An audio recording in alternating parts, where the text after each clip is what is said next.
Entender que o nosso Deus é um Deus que não muda. Ler o livro do Êxodo é entender que passe o tempo que passar, Deus permanece sendo o mesmo.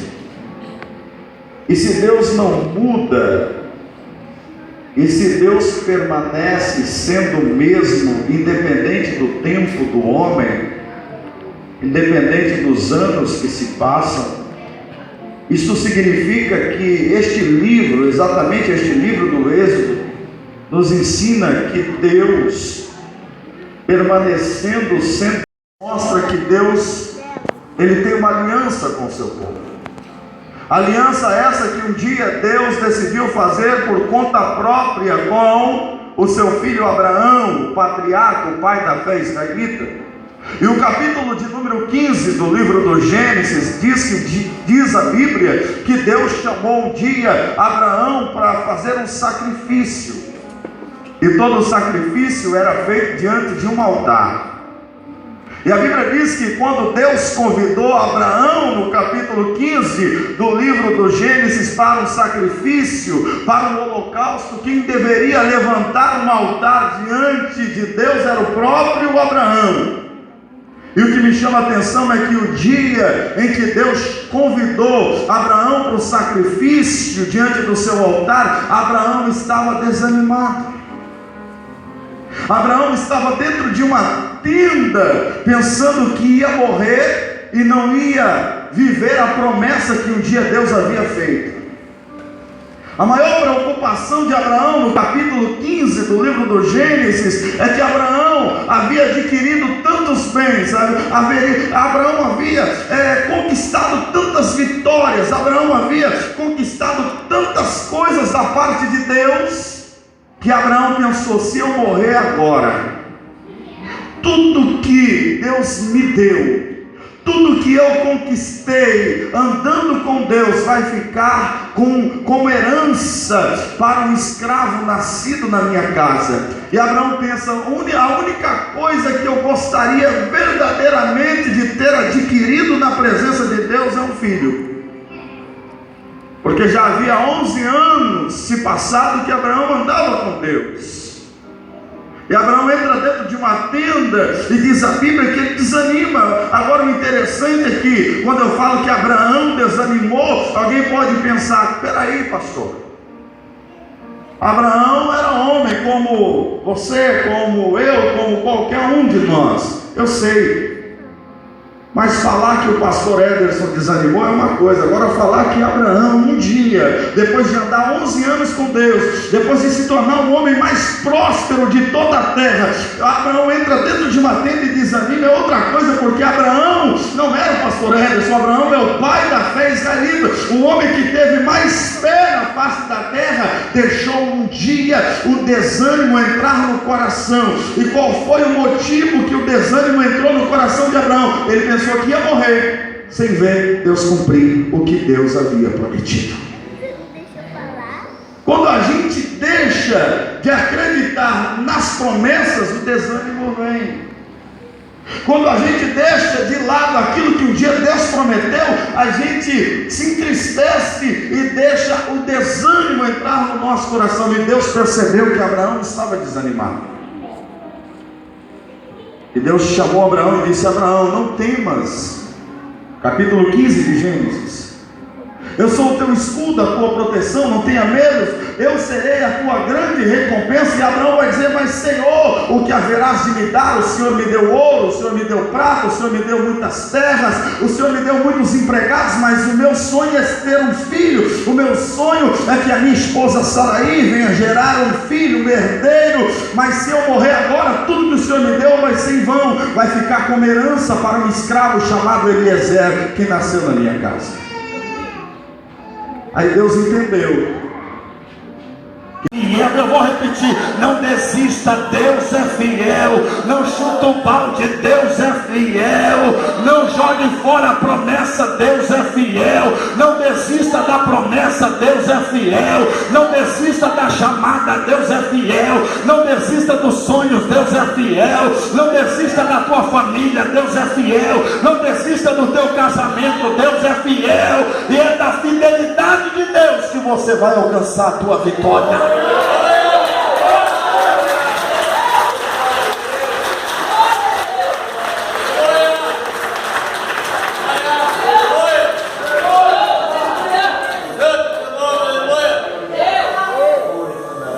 O capítulo 1 do livro do Êxodo nos mostra que 400 anos havia se passado desde quando Deus havia falado com Abraão no meio daqueles animais. 400 anos depois, a família de Abraão havia se multiplicado e havia se tornado pelo menos 2.700.000 hebreus. Você já parou para pensar nisso? Em 400 anos, da semente de um homem de 100 anos, porque foi com 100 anos que Deus concedeu a Abraão Isaac, Sara com 90 anos, da semente de um homem de 100 anos, 400 anos depois, Abraão já tinha uma família de 2.700.000 hebreus. O que é isso? Fidelidade de Deus. O que é isso? Compromisso de Deus. É por isso que eu digo, e eu vou dizer sempre, por onde eu passo pelo Brasil pregando, que a obra de Deus não depende de homens, depende de Deus. Se alguém não quer, Deus levanta outro lá fora e traz e faz ele querer. É normal. A obra de Deus vem e vai, vem e vai. Não é assim, pastores? Mas ela não para. Porque se a igreja dependesse de mim, talvez não existiria igreja. Porque quantas vezes eu tive vontade de pegar crente pelo pescoço. Nós somos homens. Se a obra de Deus dependesse de você, não existiria obra. Mas como depende da fidelidade de Deus, o tempo passa. Aí vem o próprio Jesus falando com João na ilha de Patmos. Escreve aí: eu sou aquele que tem a chave de Davi, que abre e ninguém fecha, e quando fecha ninguém abre. Eis que diante de ti coloquei uma porta aberta. Não é porque você é bom, é porque você é fraco. Porque está no versículo 8 do capítulo 3: eis que coloquei diante de ti uma porta aberta, porque tendo pouca força, se fosse forte eu não colocaria a porta aberta, mas como você tem pouca força, eu coloco uma porta aberta, porque mesmo sendo fraco, guardastes a minha palavra e não negastes o meu nome. Isso é um Deus fiel. Aí 400 anos depois, os filhos de Abraão, Isaac e Jacó estavam vivendo dentro do Egito. E o capítulo 1, verso 8 do livro do Êxodo, está escrito que naquele tempo surgiu um novo faraó, um novo rei. E a Bíblia diz que esse novo rei que se levantou no Egito, o verso 8 diz assim, que ele não conhecera a história de José. Estou pregando, mas é daqui que eu vou começar a pregar agora. Você vai entender o mistério. Está lá. E se levantou um novo rei do Egito, que não conhecera a José. Em outras tradições, a história de José. Diga para alguém que está do teu lado, que toda promessa tem uma história. Quando apagou as luzes aqui, que mostrou o início dessa obra, era uma promessa. Mas em 5 minutos a gente conheceu um pedacinho só. Pastor, e porque não aconteceu ainda, porque não era o tempo de Deus, porque não era o momento de Deus, mas já está marcado no relógio celestial o tempo em que Deus vai entregar o que você pediu. Está marcado no relógio de Deus o tempo e a hora e o minuto que Deus vai te exaltar como Ele prometeu. Está no relógio de Deus, está no tempo de Deus, a hora da tua honra, a hora do teu milagre, a hora da tua vitória.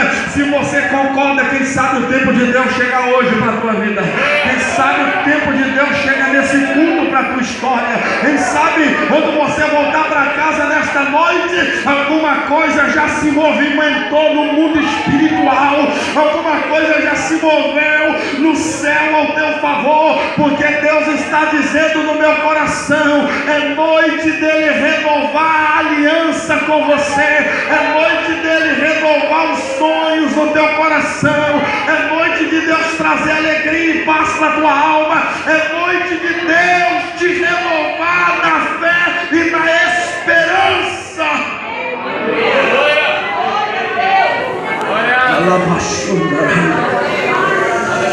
O povo estava no Egito, estava sofrendo, estava sendo humilhado por esse faraó. E o que mais perturbava Faraó, eu já estou começando a encaminhar para concluir aquilo que Deus colocou no meu coração para orar nesta noite. O que mais incomodava Faraó era o crescimento daquele povo. Faraó dizia: não pode, esses escravos trabalham 8 horas por dia, estão se multiplicando. Aí Faraó teve a seguinte ideia: para impedir o crescimento do povo, eu vou multiplicar as cargas horárias de trabalho. Aí, ao invés de colocar os escravos hebreus para trabalhar 8 horas por dia, trabalhava 16. Se trabalhar 16 horas, não vai ter tempo para as esposas. Como naquele tempo não existia Facebook, WhatsApp, Instagram, TV a cabo, ela seguia a lei da multiplicação. Trabalhava 16 horas por dia, chegava em casa, em vez de jantar e dormir, jantava e multiplicava. Porque crente é um problema, irmão. É difícil vir um primeiro, eu estou até com medo. Mas crente, quando casa, não tem filhos, tem tribo. E é verdade, eu fui pregar no Acre no ano de 2010. Foi 2010? 2010, 2009, uma coisa assim. Foi um ano antes do nosso casamento, né? 2009. Aí eu cheguei lá no Acre, estado muito pequeno, talvez o menor estado do Brasil, parece que é o Acre. Se eu não me engano, se não for o Acre é outro, não sei. Mas eu sei que é pequeno. E eu fui pregar numa cidade chamada Acrelândia, bem pequenininha. Aí os irmãos disseram: pastor, o senhor poderia nos dar a honra de jantar na nossa casa com a nossa família? Eu disse: vamos. Me preparei para ir jantar na casa do irmão e cheguei lá, pastor Cid, era uma casa construída 2 metros acima do chão, porque é muito calor, lá faz 44 graus, 43 graus de calor. Lá eu não usava teto de jeito nenhum. A vontade de pregar de camiseta. E aquela casa de madeira, todo mundo dormia em rede, né? Acho que para dormir chacoalhando, para fazer vento, senão morre.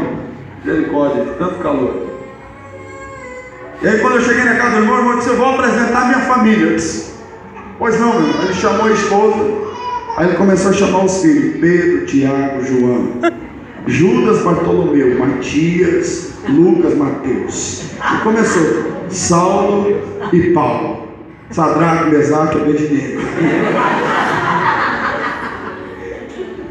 Aí quando ele terminou de apresentar a tribo dele, ele olhou para mim e disse: irmão, só não repara que a comida é simples, que eu estou na prova. Eu falei: irmão, graças a Deus que você está na prova. Levanta a mão e dá glória a Deus, irmão. Você está na prova. Imagina se você estivesse na bênção, meu filho. O que muitos não entendem é que olhar você hoje não é ver você ontem. Pastor, não estou entendendo, deixa eu lhe explicar. Quem te vê hoje não sabe o caminho que você andou para chegar até aqui. Quem te vê hoje não sabe qual foi a história escrita até o momento chamado hoje. E esse novo rei que surgiu no Egito não conhecia a história de José. E o capítulo 1 diz que por não conhecer a história de José, ele decidiu maltratar os descendentes de Abraão, Isaac, Jacó, José. José era filho de Jacó. E é muito fácil alguém maltratar outra pessoa sem conhecer a história dela. É muito fácil você julgar alguém sem ao menos conhecer a história dela ou dele. Se esse faraó conhecesse a história de José, ele não teria feito o que ele tentou fazer com o povo de Deus. Dá uma olhada para quem está do teu lado e diga assim: você conhece a minha história? Às vezes nós somos julgados por pessoas que não conhecem a nossa história. Quer um exemplo? Um dia eu fui pregar numa igreja e acabou o culto, eu saí na porta do lado de fora e eu abracei o irmão, dei a paz do Senhor para ele. Disse: irmão, toda vez que eu venho aqui, eu olho para o irmão, eu sinto paz, eu vejo Deus. E eu falando para o irmão olhou para mim, encheu o olho de lágrimas, deu um abraço nele, falei: irmão, nunca conversamos, mas eu gosto tanto do irmão, eu queria tanto ser teu amigo. E aquele irmão encheu os olhos de lágrimas e disse assim: irmão, faz uns 5, 6 cultos que você vem pregar aqui, e eu olhar para você e dizer: mas é um mala. Isso deve ser um metido, deve ser um xarope. Me perdoa. Ele me julgava, talvez pela gravata cor-de-rosa que a Jaqueline faz eu usar.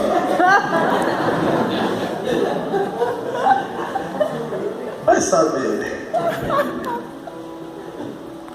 O que eu quero dizer é que muitas das vezes você enfrentou situações porque alguém não conhecia a tua história. Mas Deus te trouxe aqui para te dizer: eu conheço a tua história. Eu sei quantas lágrimas você derramou para chegar aqui. Eu sei quantas vezes você dobrou os joelhos sozinho naquele quarto, na cabeceira daquela cama. Eu sei quantas vezes você andou pelas ruas chorando, cantando louvores e dizendo: Deus, aonde está a tua promessa? Deus sabe quantas vezes você até pensou em parar, quantas vezes você pensou em desistir, quantas vezes você disse: Deus, não dá mais. Deus conhece a tua história. Dá um abraço quem está do teu lado, pede licença para ele. Eu sou meio chato para pregar mesmo, ou incomodando o povo. Diz assim: Deus conhece a tua história, porque quem está escrevendo ela não é o fofoqueiro, quem está escrevendo ela não é o invejoso, quem está escrevendo ela não é o diabo, nem o filho do diabo, nem Satanás. Quem está escrevendo a tua história é o próprio Deus.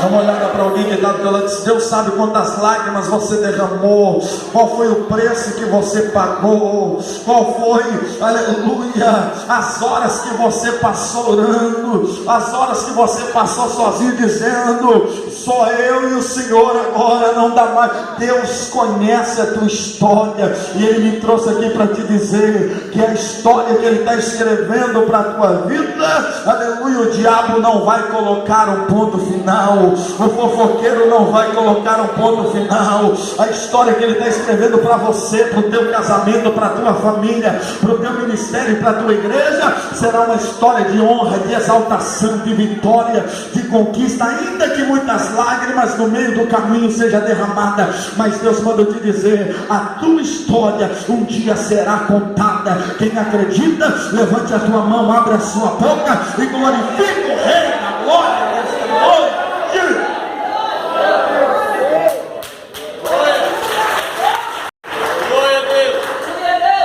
Se tem uma coisa que eu amo dizer, Deus vai fazer um negócio muito grande hoje aqui, até o fim dessa pregação. É que Deus é fiel. Foi domingo, hoje é sábado, não, quinta-feira passada, a minha amada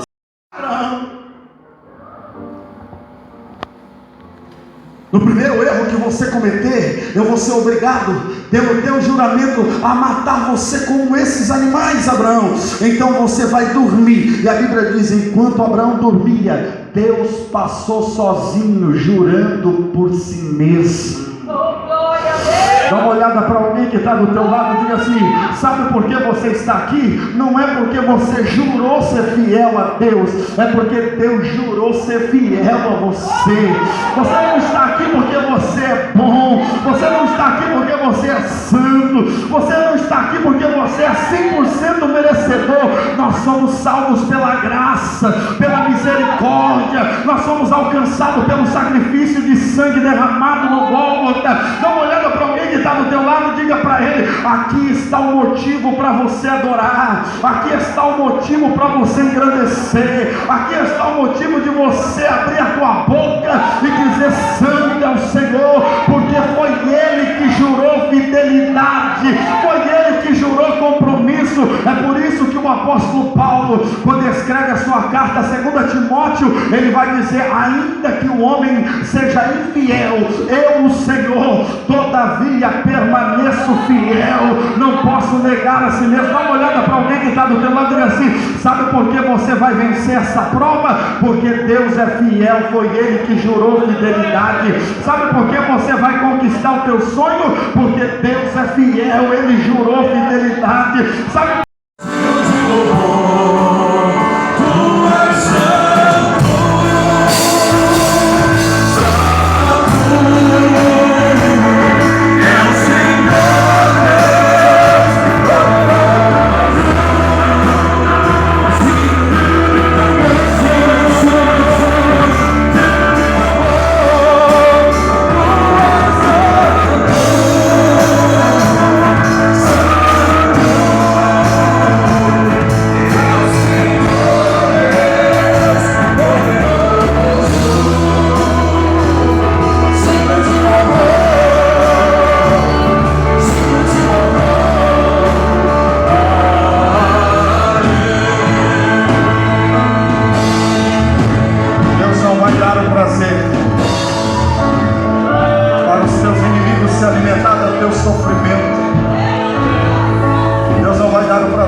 Se eles quiserem ouvir o som da tua voz, vai ser cantando, vai ser adorando, vai ser enaltecendo o nome do Rei da Glória.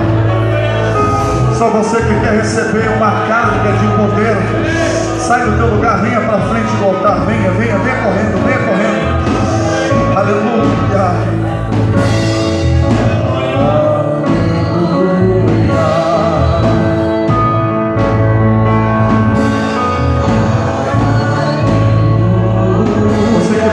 Receber um avivamento de Deus, um renovo de Deus, um fortalecimento de Deus, venha para perto do altar, venha.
esconderam 4 meses? Por que ela não conseguiu esconder o menino 5 meses? Por que ela não escondeu o menino 6 meses? A Bíblia diz que ela conseguiu esconder o menino 3 meses. Quanto dedo de profeta para quem está do teu lado? Sabe qual é a resposta? Porque o menino. Não ouvi, porque o menino. Não ouvi, porque o menino. Porque o menino. Quando o dedo de profeta para ele, diga para ele, para ela, diga assim: porque o menino cresceu. E ninguém pode esquecer o que está crescendo. O que está crescendo. Tem gente que não entendeu ainda. Estou lhe dizendo que até agora Deus te escondeu. E talvez ninguém viu, mas a partir desta noite todos vão ver, porque o menino cresceu. Sabe o que Deus está dizendo? Você vai crescer, você vai crescer, você vai crescer. Tua casa vai crescer, teu ministério vai crescer, tua igreja vai crescer, tua área profissional vai crescer, tua área econômica vai crescer. Eu estou profetizando, você não entendeu. Eu estou dizendo que aquele que está escondido em Deus cresce. Quem está escondido em Deus vai crescer. Quem está escondido em Deus vai crescer. Eu vou repetir de novo para você entender. Todo aquele que está escondido em Deus vai crescer. Levante as suas mãos para o céu. Não é só você que vai crescer. Cadê a pastora Jaqueline? Está aí?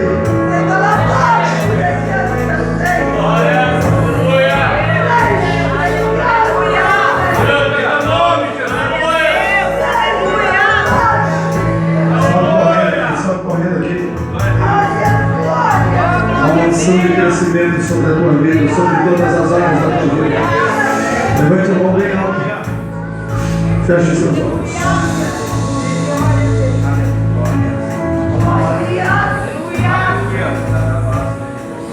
Eu vou orar. Se a pastora Jaqueline aproveitar também, queria que ela ministrasse no louvor. Enquanto ela ministra, eu vou tocar em você. Eu só queria que alguns obreiras ficassem com os olhos abertos. Eu não vou orar por você, eu vou tocar em você e Deus vai ministrar sobre você uma unção de crescimento. Tem gente que não vai se contar. Pastora Mariô, a senhora pode subir aqui em cima, pastora Mariô, por favor. Pastor Cido. Por causa dos ataques no mundo espiritual. Porque nesse ano de 2016, Deus tem estabelecido para o seu povo uma promessa de crescimento. Aleluia. Aleluia. E é por isso que a nossa nação tem enfrentado dificuldade. Porque para se crescer é necessário mudança.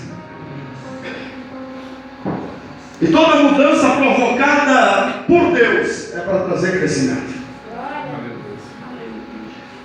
Se você tem sofrido em alguma área da tua vida, é porque Deus quer mudar algo para que essa área cresça. Se você tem chorado em alguma área da tua vida, se alegra, porque 2016 não vai terminar como começou. Eu vou repetir, não vai terminar como começou. Talvez você começou esse ano com lágrimas, com sofrimento. Até esse mês você tem sofrido muito. Mas eu vim aqui como profeta para dizer que você vai crescer. Levante a mão bem alta agora e feche teus olhos. Aleluia. Espírito de Deus. O Senhor disse que tem uma unção de crescimento para o teu povo.